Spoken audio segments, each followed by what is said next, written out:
Et notre invité est Grégoire Moreau. Vous êtes le fondateur des éditions Vendéennes. Bonjour. Bonjour à tous. Et merci de venir sur le plateau de TV Vendée. Vous occupez actuellement le poste de secrétaire général du sanctuaire Louis et Zélie d'Alençon dans l'Orne, en Normandie. Tout à fait. Mais si on vous reçoit aujourd'hui, c'est pour parler de cette toute jeune maison d'édition, puisque vous l'avez créée cette année, en 2023. Son objectif, faire découvrir ou redécouvrir la Vendée. Écoutez, oui, les éditions Vendéennes, c'est gentil de m'inviter pour en parler. C'est une toute jeune maison d'édition, vous l'avez dit, avec un premier livre à son actif, peut-être qu'on en parlera, puis plein de projets.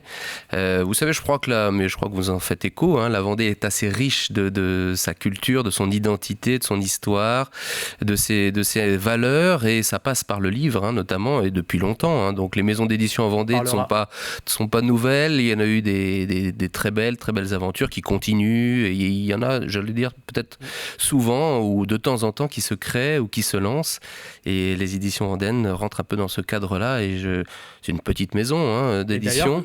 Comment cette idée est venue ? Écoutez, c'est un rêve de... Votre attachement au territoire ? Oui, c'est à la fois un rêve ancien pour moi, d'une concrétisation vraiment passionnée, parce que je me sens très, très vendéen par mon histoire, par mes racines, et par mon histoire aussi familiale. On avait un grand-oncle qui a beaucoup écrit sur la Vendée dans notre famille, qui était Louis Chaigne, mais aussi par mon parcours d'historien, mon parcours de journaliste, mon parcours de pas mal de choses en Vendée, et mon amour du livre. Je crois encore beaucoup au livre. En tout cas, j'ai la naïveté de le croire et de penser que c'est un bel outil.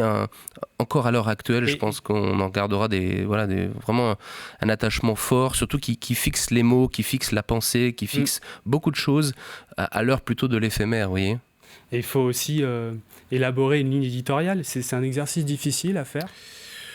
Non, pas trop. Surtout que nous, on est assez... en tout cas, la maison d'édition, c'est assez simple, puisque la ligne éditoriale, ça reste la Vendée. Donc, la Vendée un peu dans toutes ses coutures, à la fois beaucoup dans son histoire, parce que, ça c'est un peu l'attachement premier, l'histoire, la culture, le patrimoine, les traditions, mais aussi, pourquoi pas, tout ce qui a trait à la Vendée. Ça peut être des romans qui se passent en Vendée, des témoignages de Vendéens contemporains ou de Vendéennes, ce qui fait aussi l'esprit et l'esprit vendéen peut-être aussi. Bien sûr.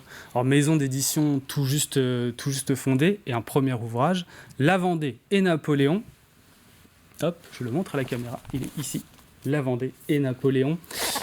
Ouvrage porté par vous, Grégoire Moreau, et Laurent Morival, c'est sorti le mois dernier. Alors, ce livre est préfacé par Thierry Lenz, écrivain et historien français spécialiste de Napoléon Ier. Comment ça s'est fait ? Eh bien, écoutez, on voulait faire un livre sur la Vendée Napoléon. C'est une période importante, on va en parler pour la Vendée. On voulait le faire avec Laurent Morival, qui est un historien, qui est docteur en histoire, qui est professeur d'histoire en Vendée, qui est assez connu pour... il connaît bien la Vendée contemporaine, le 19e siècle, pour le bicentenaire de la mort de Napoléon. Oui. Le fait c'est qu'on a pris beaucoup de temps à le sortir. Évidemment, c'est un ouvrage collectif à plus de 30 auteurs. Oui, on va en parler. Avec beaucoup d'iconographie, donc ça a mis du temps à sortir.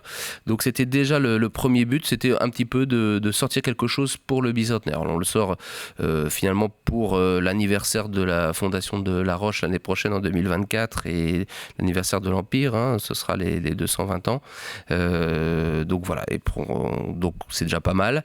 Et on a demandé à Thierry Lenz, qui est le directeur de la Fondation Napoléon, de nous faire une préface. C'est quelqu'un qui connaît bien la Vendée, puisqu'il est chargé de cours à l'ICES, il y a une chaire Napoléon. Bien sûr. Donc, il connaissait le sujet, quoi. Et donc, c'était une évidence d'évoquer les heures napoléoniennes pour un premier ouvrage, du rôle qu'il a eu et la transformation qui s'en est suivie.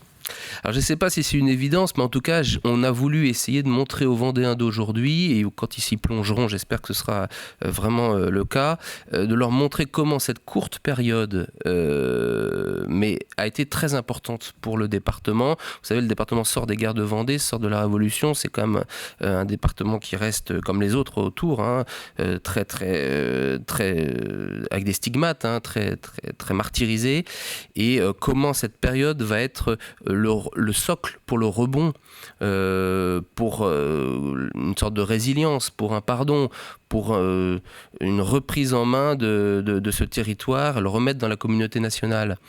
Et Napoléon, comme dans d'autres parties de la France, hein, mais ici en Vendée particulièrement, va avoir une sorte d'intelligence, avoir une sorte d'écoute aussi des populations et va prendre des décisions qui seront très impactantes. Et comment aujourd'hui on les voit, c'est quand on se déplace sur le territoire, quand on va à La Roche-sur-Yon. La Roche-sur-Yon n'était qu'un petit bourg sur les bords de Lyon, hein.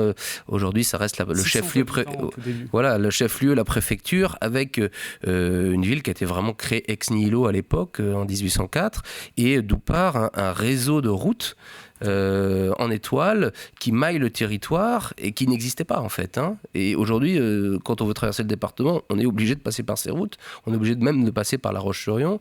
Ce sont des décisions qui ont été prises il y a 200 ans et qui sont aujourd'hui dans le quotidien des Vendéens, qui sont très finalement un peu oubliés, mais qui sont réels, quoi. Et dans ce livre, on retrouve 30 auteurs qui se posent la question de la pacification, de ses réussites, de ses limites aussi. Qui sont ces auteurs ? Alors ces auteurs, ils sont très variés, ce sont des auteurs plutôt de la Vendée, des gens de la Vendée, un peu à l'extérieur, qui ont déjà écrit sur les sujets sur lesquels on les a fait travailler. Donc ils nous ont donné un peu la substantifique moelle, une synthèse, etc. Les historiens de la côte maritime de la Vendée, on les a fait travailler évidemment sur la côte, etc. pendant l'Empire, pendant le Consulat. On a fait travailler aussi des gens qui étaient spécialistes de l'histoire religieuse, sur la pacification religieuse. Sur la petite église, Et puis aussi des étudiants. On a embauché dans cette aventure 8 étudiants, principalement de l'ICES, qui ont été un peu, qui ont appris à devenir un peu historiens à ce moment-là. Ils nous ont remerciés d'ailleurs, parce que c'était un exercice très, très sympathique pour eux. On les a fait bosser, évidemment. On leur a un peu tenu la bride. On a essayé de leur mettre le pied à l'étrier sur ce sujet. Et ils s'en sont bien débrouillés. Et ça donnait aussi au livre peut-être un petit peu une certaine jeunesse aussi, un petit esprit un peu nouveau. Voilà. Et où est-ce qu'on peut trouver ce livre ? Eh bien, écoutez, on peut le trouver normalement dans toutes les bonnes librairies ou les maisons de presse ou même quelques hyper en Vendée. Et il est principalement distribué sur le département de la Vendée. Si vous ne l'avez pas chez votre libraire en Vendée, demandez-le et on pourra lui fournir. Ou alors sur le site internet des éditions vendéennes, leséditionsvendéennes.fr. Eh bien, écoutez, c'est noté. Je remonte le livre. Le voilà. La Vendée et Napoléon. Merci Grégoire Moreau d'être venu sur le plateau de la matinale de TV Vendée. C'est avec plaisir. Vous êtes le fondateur de cette toute nouvelle maison d'édition qui se trouve à Esnay, les éditions vendéennes. Et vous venez donc de sortir cet ouvrage pour connaître encore un peu plus l'histoire riche de notre département.